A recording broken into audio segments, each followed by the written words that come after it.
There comes a silence so complete it feels like sound, not empty but full, not cold but clear.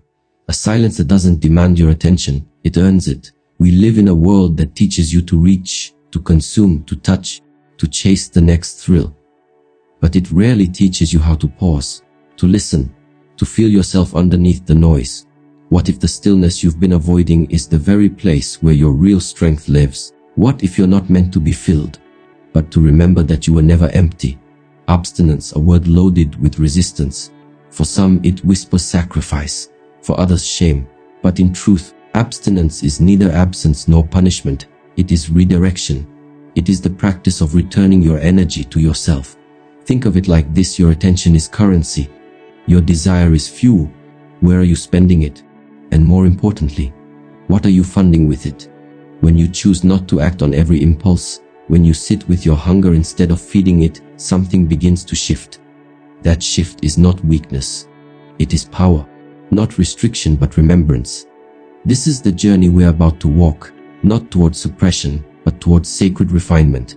Because when the body goes quiet, the soul doesn't go silent. It finally speaks. I once met a man who had spent his life chasing relationships like a thirsty traveler, drinking from every stream, married 3 times, endless connections in between. Always seeking, never still. One day, exhausted and hollow, he told me something that stopped me. I don't even know what I want anymore. I only know how to chase. That confession wasn't weakness. It was awareness, finally awakening. So he made a radical choice. 1 year of total abstinence. No dating, no intimacy, no chasing, just silence. At first it terrified him, like someone who's been dancing blindly to loud music. He realized he'd never heard his own breath before. But slowly, something ancient rose from the silence. Not new knowledge, but remembered strength. Stillness is not the absence of motion, it is the presence of awareness. And awareness changes everything. In Eastern traditions, life is not seen in pieces, body, mind, spirit. They are one river, flowing in harmony or in conflict. And when you practice abstinence from desire, not out of shame, but with wisdom, you stop pouring your energy into endless distractions. That energy returns to its source. And what happens? The soul begins to stabilize. There's a Chinese concept, qi, life energy. When scattered through indulgence or emotional compulsions, it weakens. But when redirected inward, it consolidates, becomes strength. Stillness becomes the furnace in which focus is forged. Imagine a river flooding its banks. Wild, unfocused, it drowns the land. But give it boundaries and that same water powers cities. Your desire is no different. Unchecked, it floods. Directed, it fuels greatness. This is where abstinence becomes misunderstood. It's not about starving joy. It's about mastering appetite. Not denying pleasure, but choosing it consciously. So that when you engage, you do so from fullness, not lack. Modern neuroscience supports what monks and mystics knew all along. Repetition builds neural habits. If you constantly indulge an impulse, whether sexual, emotional, or digital, your brain creates fast, reactive circuits that demand more and more to feel less and less. But pause, withdraw, abstain, and something extraordinary happens. The brain recalibrates. This is called neuroplasticity, the brain's ability to change, to heal, to grow. And with abstinence, your dopamine system, the engine behind craving, begins to reset. What returns? Clarity, emotional resilience, the capacity to sit in discomfort without fleeing. And this isn't just for personal growth. It directly reshapes your relationships. Because when your nervous system is calm, your presence deepens. You're no longer seeking others to complete you. You're meeting them from wholeness. That kind of presence is rare. Not intensity, not charm, but stillness. And it's magnetic. Think of a mountain. It doesn't call the clouds, they gather around it. Why? Because stillness invites. There's an old Taoist story of a young man obsessed with a village girl. He couldn't focus, couldn't train. His master brought him to a forest well. What do you see? My reflection. The master dropped a stone. Ripples distorted the water. Now, nothing, only waves. Exactly, the master said. That is your mind on desire. Distorted, unclear. They waited. Eventually, the water stilled. Now what do you see? Myself.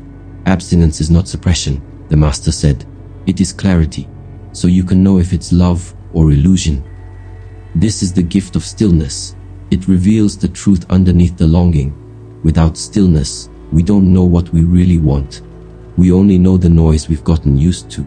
But when you stop chasing, you begin to hear yourself, not your wounds, not your projections, but your wisdom. This is not mystical fluff, it's sensitivity, a higher intelligence.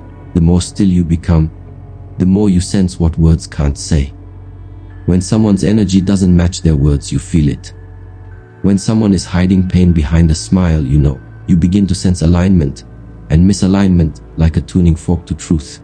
That sensitivity isn't fragility, it's power. It allows you to respond, not react, to connect, not collapse. And it begins with abstaining, not from life, but from the compulsions that keep you from really living. So if you find yourself constantly seeking touch, validation, stimulation, attention, pause. Not to punish yourself, but to remember your strength, because every moment of abstinence is not a loss, it's a return to your center, to your breath, to yourself. Stillness is not a retreat, it's a return. And in that return, the soul remembers who it is. There was a woman in her 40s who had just stepped out of a long relationship. On the surface, she was free. But inside, she felt hollow, adrift in a silence she hadn't prepared for. She didn't rush into another romance. She didn't try to fill the space with new faces or empty conversations. Instead, she chose a different path. 6 months of emotional abstinence. Not just physical celibacy.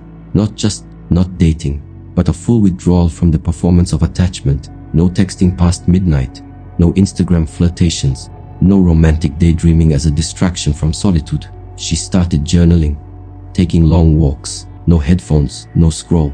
She sat with herself, and what she found was not silence, it was withdrawal. She described it like missing a limb. But eventually, she realized the limb she thought she lost was never hers. What she had been addicted to wasn't love. It was distraction. The comfort of being wanted. The illusion of being validated. The constant drip of someone else's energy to make up for the absence of her own. And in that realization, she didn't crumble. She came alive. She wrote, "I thought I lost myself in the relationship. But truthfully, I had never met myself at all." This is what abstinence makes possible. Not avoidance, but emergence. It reveals what's underneath the noise. And that is usually not peace at first. It's discomfort, rawness, the trembling edge of your own unmet needs. But if you stay with it, if you don't run, the gift is self-awareness. In psychology, we call it interoception. Your ability to feel the internal signals of your own body, your heartbeat, your tension, your breath. Those who practice mindful abstinence often report sharper inner perception. They know when anxiety is rising, not just in thought, but in sensation. They can feel it before it hijacks their words. They notice the shift in their chest before an argument erupts. They see the thought forming before the story spirals. And from this awareness comes emotional regulation, not suppression, but presence, not reactive defense, but responsive clarity. Just like we fast to let the body detox, we abstain emotionally to let the heart cleanse, to clear the residue of old stories, outdated attachments, and invisible patterns.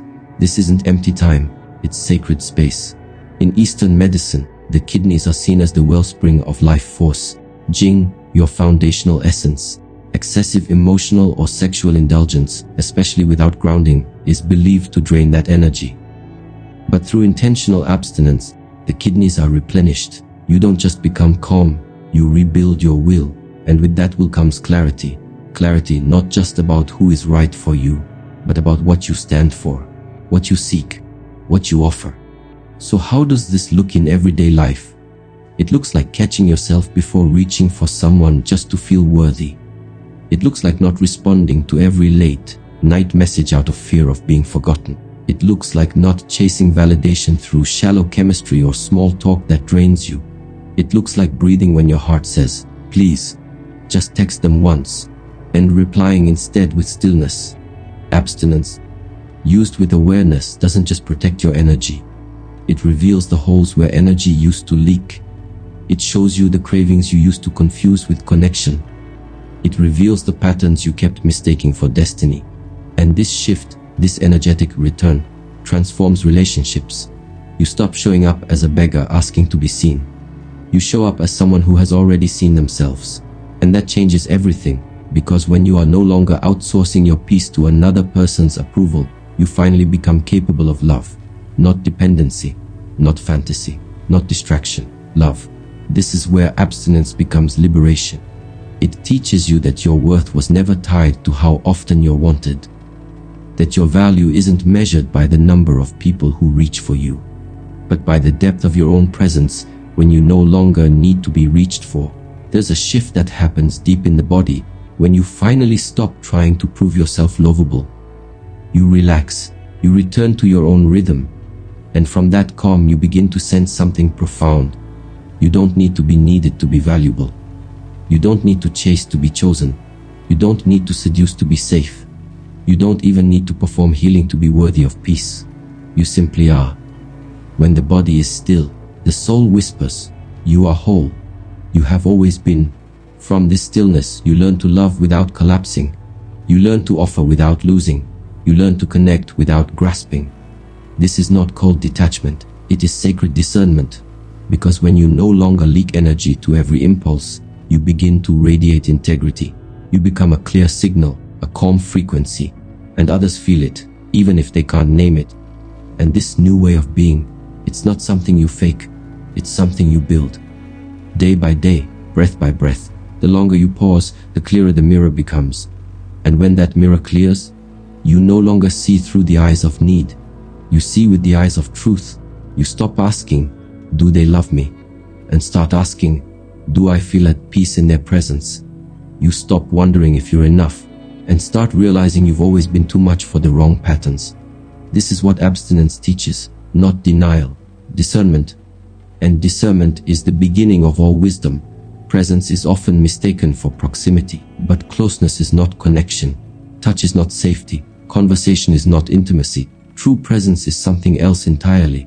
It's a frequency, a nervous system state, a subtle silence that says, "I am here, and I am not trying to change anything, not you, not this moment, not myself." And yet presence doesn't happen by accident. It must be built, cultivated, protected, and often it is born from abstinence, not just from sex, but from noise, from compulsive business, from the addiction to being seen, responded to, liked. True presence arises only when the nervous system is no longer being hijacked by urgency. There's a story a therapist once shared. A couple, married for 20 years, sat in her office, physically close, emotionally estranged.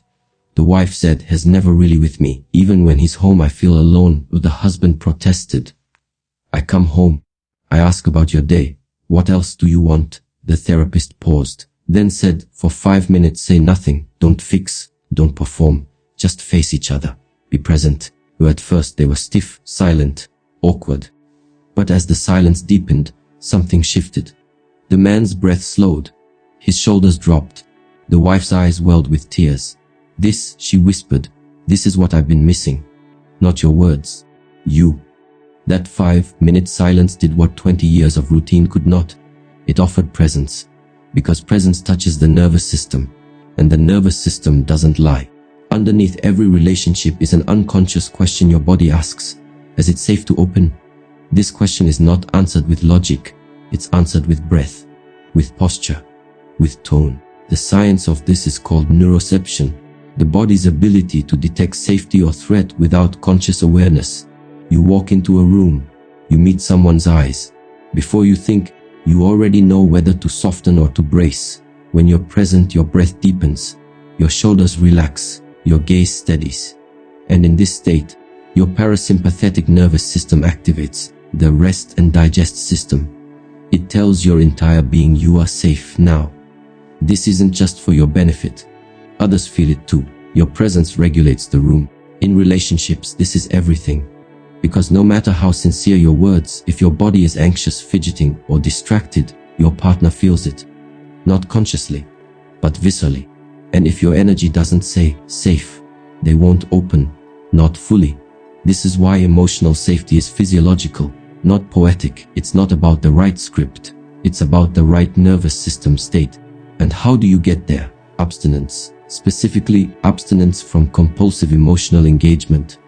Think of it this way: if you're always checking your phone, responding to messages, staying in reactive dialogue, you never give your nervous system time to settle. You stay in a fight or flight loop. And in that loop you can't love, you can only react. But when you pause, When you withdraw from performance, you give your system space to rewire, to breathe, to anchor. This is why in Eastern martial arts, before any strike is taught, breath is taught.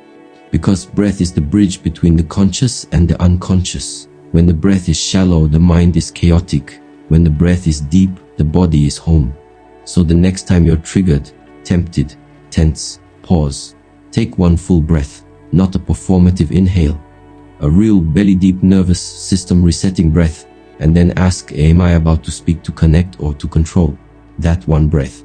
It's the difference between a wound and a breakthrough. Modern science now confirms what ancient wisdom has long whispered. A conscious breathing stimulates the vagus nerve, the central highway of the parasympathetic system. It slows heart rate, reduces cortisol, and increases empathy. When you are calm, you can listen better. You hear the pain beneath the anger. You feel the fear beneath the withdrawal. You sense what the other person may not yet know how to say. This is emotional clarity. It's not mental sharpness, it's somatic intelligence. Your body becomes a compass. And the more you practice stillness, the more refined that compass becomes. But breath alone is not enough. Presence also has posture. Have you ever noticed that someone can say, I'm listening, while slouched, scrolling, or fidgeting, and you feel the lie? Not because they mean to deceive, but because their body betrays their mind. Presence is physical. When your spine is upright, your chest open, your feet grounded, you send a signal to your own nervous system. I am safe here. When others receive that signal, especially children, especially partners who've been hurt, especially those whose nervous systems have been trained to expect abandonment. A teacher of mine once said, the way you sit at the dinner table is how you sit in life. He meant how you hold yourself is how you hold others. If you are tense, disconnected, or disembodied, that is the energy you extend. But when you sit with stillness, with breath, with groundedness, you don't need to show up. You already have. In this way, abstinence from chaos becomes presence. It is the discipline of regulating yourself before engaging with others. It is saying, I will not bring storm energy into sacred space. And sacred space is not just meditation halls and therapy rooms. It's your dinner table, your bedroom, your silence before a hard conversation. Abstinence prepares you for this sacred space, not by making you silent, but by making your silence intelligent. It is the training ground for the kind of love that doesn't overwhelm, but anchors. Because when you can sit with yourself, your breath, your discomfort, you can sit with anyone. That is presence, and presence is what makes love feel safe. Desire isn't the enemy, impulse isn't evil, emotion isn't a flaw. But when these forces rule you, they rob you of clarity, of dignity, of choice. And that is where the practice of abstinence reveals its real power, not as suppression, but as transmutation. Think of it like this: fire left wild burns down a house. Fire channeled heats the home. Desire is fire. It will either consume you or it will forge you. Every time you feel that urge to reach out, to react, to lash out, to fall into old habits, there's a moment, a sacred pause, a space between feeling and action. And in that space, abstinence teaches you to breathe instead of bleed, to hold rather than spill. This is what I call emotional musculature. Just like the body grows strong through resistance training, the heart grows strong through restraint. A woman once shared her story of heartbreak. A man she trusted disappeared without explanation. Ghosted, gone. She felt everything at once: rage, sadness, panic, longing. Her first urge: to text, to demand answers, to post a message that masked pain with performative strength. But something in her paused. She remembered a meditation her teacher once shared: do not make a move until the water is clear. So she didn't. She wrote in her journal instead. She cried without shame. She walked in silence. She let the wave rise and fall. Days passed. The need to reach out dissolved, and what remained was not bitterness but self-respect. This is the hidden power of abstinence. It doesn't just stop you from acting out. It shows you who you are beneath the story.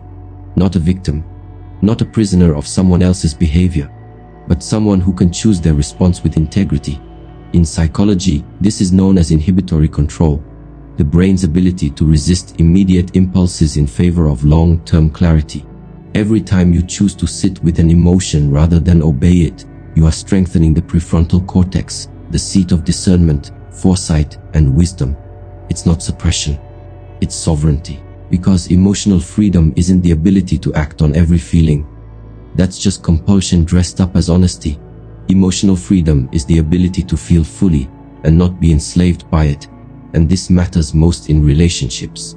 Because love without discipline turns into attachment, and attachment without awareness turns into dependence.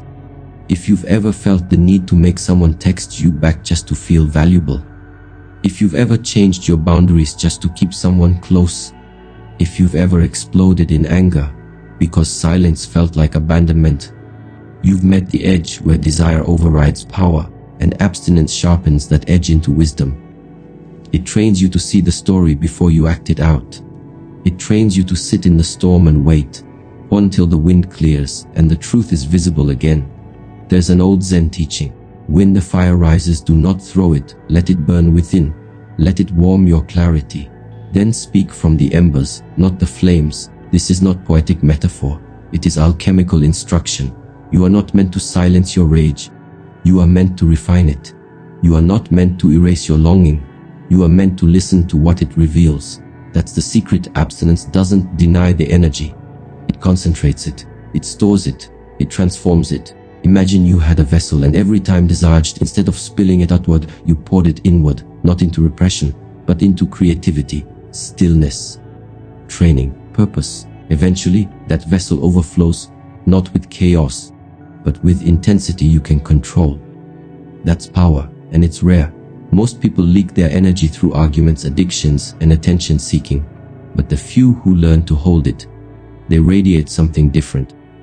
Something grounded, something unshakable, something sacred. They don't manipulate love, they embody it. They don't perform strength, they exude calm. And in relationship they bring not need, but offering. Not, I want you to complete me, but I'm whole, and I choose to meet you from that place. This is the essence of sacred restraint. It's not celibacy for the sake of denial. It's clarity for the sake of devotion. You begin to say, I will not chase what doesn't nourish. I will not trade my peace for momentary pleasure. I will not mistake chemistry for compatibility. And that's not arrogance, that's alignment. But don't romanticize the process. Abstinence is hard. It's choosing to feel without acting, to watch the craving rise and not flinch. It's choosing to not send the angry message, to not text your ex just because you feel lonely, to not drown in stories about being unloved or unworthy. Instead, you pause, you breathe, you witness, and eventually you remember, I am not the story, I am the witness to it. This is how abstinence restores your power, by returning you to the choice you forgot you had. Desire no longer drives you, you guide it. You no longer fear intensity, you contain it. And in that containment, love is no longer a storm that sweeps you away. It becomes a flame that warms and lasts. Let others chase validation. Let others demand fireworks. You will become the quiet hearth that burns steady through every season. And in that steadiness, you don't need to beg for attention. You become a sanctuary for yourself and for those wise enough to meet you there. Most people think they are waiting, but really they are pausing with panic, checking their phone, rehearsing closure speeches, filling time with noise while their soul grows restless. True waiting is different. True waiting is an act of power. It is not the absence of movement, it is the presence of alignment. In a culture addicted to immediacy, instant attraction, fast replies, overnight healing, waiting feels like weakness. But in reality, waiting is one of the most potent spiritual disciplines. It sharpens your discernment, restores your standards, and protects you from the illusion of compatibility forged by urgency. A man once shared a story with me. He had spent years in and out of relationships, always falling hard, always diving deep, before asking the right questions. It wasn't until he committed to 6 months of celibacy and solitude that he saw the pattern clearly. I realized, he said, that I had never asked myself what I value in a woman. I only knew how to feel chemistry, not how to evaluate character. His abstinence broke the cycle, not by removing desire, but by creating space for discernment. Discernment is not skepticism, it's not distrust. It's the ability to sense what is true, even when it's inconvenient. And discernment grows in the soil of stillness, because when your body is no longer vibrating with unmet needs, You stop mistaking intensity for alignment. You stop confusing "I miss you" with "we are meant for each other." You stop interpreting silence as rejection, because you've made peace with your own. There's a woman I once knew, strong, grounded, radiant. She had done years of inner work, healing energy practice. Then, during a yoga training, she met a man. The attraction was electric, the laughter effortless, the chemistry undeniable. But this time she waited, not because she didn't feel, but because she finally respected what she felt enough to examine it. She watched not with suspicion but with awareness, and she saw his words were beautiful, but his actions were vague. He disappeared emotionally, dodged direct questions, avoided deeper intentions. In the past she would have leaned in, hoped harder, rationalized. But now, with sacred waiting as her guide, she stepped back. "I honored the attraction," she told me, "but I honored myself more." That's what sacred discipline looks like. You don't suppress desire. You observe it. You let the wave rise without immediately riding it. And in that delay, you begin to hear the quiet voice beneath the rush. Is this connection deepening my truth, or just soothing my wounds? This is where abstinence becomes not just avoidance, but preparation. Because your ability to wait, without collapsing, reveals the quality of your connection to yourself. Most people enter relationships not because they're ready, but because they're restless. And restlessness attracts its twin, chaos. But when you enter from calm, you attract clarity. This is the power of sacred waiting. It doesn't guarantee perfect timing. It aligns you with true timing. The moment when your inner frequency meets someone else's, not in urgency but in truth. In Eastern philosophy, waiting is not idle. It is charged with purpose, like the archer who waits for stillness before releasing the arrow. Like the farmer who doesn't dig up seeds just to check if they're growing.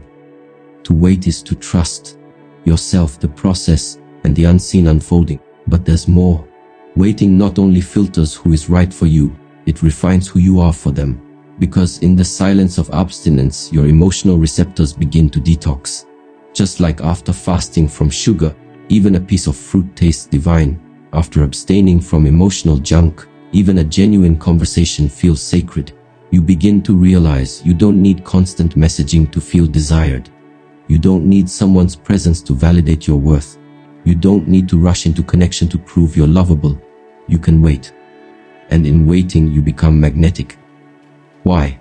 Because you are no longer chasing alignment. You are aligned. Your energy stabilizes, your boundaries strengthen. Your inner world becomes a sanctuary, not a war zone. And people feel that. They don't always know why they feel drawn to you. But they do. Because your energy says, "I am not hungry, I am whole." This doesn't mean you become emotionally cold. On the contrary, you become more open, but less desperate. More loving, but less collapsing. More giving, but never leaking. Waiting reveals another sacred truth. Not all chemistry is meant to be chased. Some is meant to wake you up, to teach you something, to test your readiness, to show you how much you've grown, or how much you're still repeating. And when you've trained your nervous system to not chase every spark, you can recognize when a fire is meant for warmth and when it's meant for warning. There's an old Sufi saying, "Do not confuse the thunder of emotion with the rain of truth." The sacred waiting helps you hear the difference. It teaches you not to abandon yourself at the altar of connection. It teaches you to say, "I will not shrink to be loved. I will not rush what needs to be revealed. I will not compromise my peace for temporary closeness." And that's not fear, that's reverence. Because the right connection will never require you to betray yourself. It will not demand your urgency. It will not thrive on ambiguity. It will mirror the clarity you've cultivated in solitude. So, wait, not out of scarcity, but out of sovereignty. Let the silence between connections become a temple. Let every moment of restraint become a mirror. And let your patience become proof, not that you're lacking, but that you're ready for what is real. Most people enter relationships hungry to be seen, hungry to be held, hungry to be chosen, so they can finally stop feeling like they're not enough. But hunger has a cost. It distorts perception. It lowers standards. It turns sacred connection into emotional survival. And when you're starving, you don't choose food. You grab the nearest thing that fills. This is where abstinence becomes not just preparation, but protection. It teaches you how to connect not from emptiness, but from wholeness. It teaches you to generate love from within, so that the love you receive becomes a blessing, not a bandage. There's a concept in Chinese medicine, Jing, your essential life essence. It's diminished by excess, scattered through overindulgence, weakened by overstimulation. But Jing is restored through stillness, through breath work, through restraint, through the quiet decision not to spend your sacred energy chasing what doesn't feed your soul. When your Jing is strong, you feel it. You don't chase. You don't perform. You attract, not with strategy, but with substance. You don't beg for love. You embody it. And people respond to this. They don't know why they feel safe around you, why they trust you, why your presence feels like home. But they do, because you are no longer leaking energy through unexamined desire. You have reclaimed yourself. You have become whole. And from this place, relationships are no longer driven by need. They are chosen from alignment. This is the core of sacred connection, two full people meeting, not to fix each other, but to walk beside one another. Not because they are incomplete, but because their completeness is so powerful it overflows. This is not a fantasy. It is a discipline. It's built by the choices you've now trained. The choice to pause when triggered, the choice to wait when unsure, the choice to observe instead of collapse, the choice to remain with yourself. Even when loneliness tries to seduce you into distraction, these choices form your relational integrity. They say to the world, I will not enter connection unconsciously. I will not confuse closeness with compatibility. I will not accept love that costs me my peace. This isn't bitterness, it's clarity. And clarity is magnetic. People are drawn not to your perfection, but to your self-possession, your grounded energy, your boundaries that don't punish but protect, your ability to say, I want this connection, but not at the expense of my soul. Sacred love begins here. But sacred love is not something you fall into, it's something you walk toward with intention. So let's talk about that. Sacred intention. This is the final refinement. It's not just who you connect with, but how. It's not just what you feel, but what you choose to do with that feeling. Intention brings consciousness into connection. Every act of intimacy becomes more than touch. It becomes energy exchange. Every conversation becomes more than talk. It becomes attunement. Every silence becomes more than emptiness. It becomes alignment. But you can't access this level of connection if you're still chasing validation.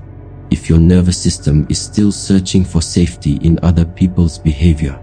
Abstinence gives you space to recalibrate, to return your nervous system to peace, to make sacred what has become automatic. It makes you ask questions that urgency often skips. Am I drawn to this person from truth or from trauma?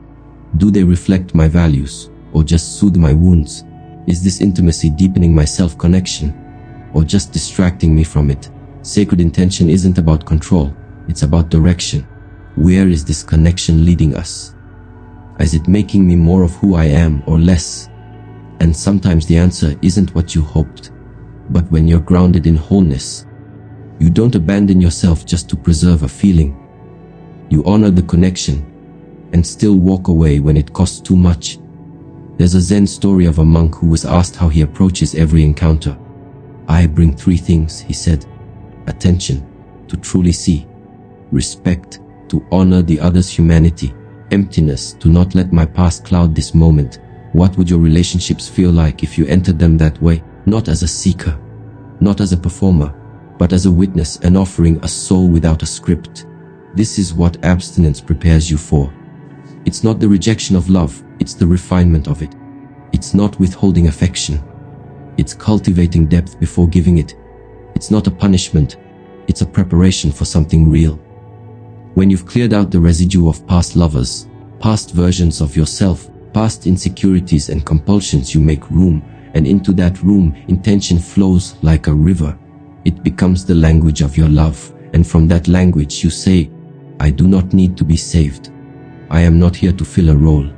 I am not here to heal you, but to meet you whole and present. Because love at its highest is not an escape. It is an elevation, and that elevation requires discipline. So choose silence when needed. Choose space when clarity is clouded. Choose alignment over approval. Choose slow over sudden. Not because you are guarded, but because you are sacred. You've done the work. You've listened when the noise tried to pull you. You've waited when the world said, rush. You've stayed when it was easier to run. And now you carry a different kind of love. Not loud, not frantic, but anchored, attuned, alive. And when you give that love, it is not a transaction, it is a transmission. It says to the other, I know who I am, and I will only meet you where we both remember what we're made of. That is the power of connecting from fullness, not hunger. There is a silence that arrives at the end of this kind of journey. It is not the silence of loneliness.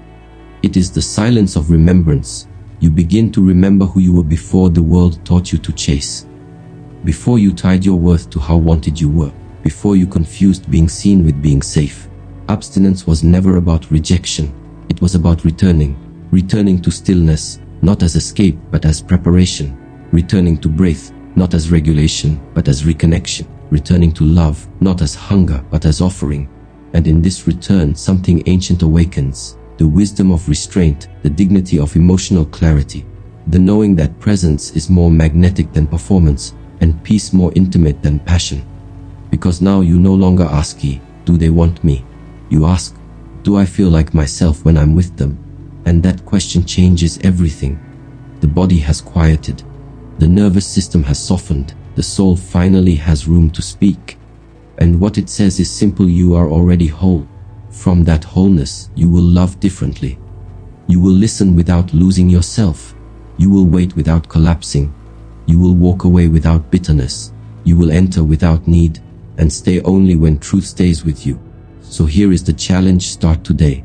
Not by moving, but by sitting still, and listening for what remains when the hunger falls away. Let that stillness shape your next choice. Let it become the soil for your next relationship. Let it become the mirror where you meet not just others, but your own unshakable self. When the soul remembers itself, a Zen master once said, it no longer chases the world, it invites it inward. You are that invitation now. Breathe, pause, and step into the world, not to be chosen, but to choose.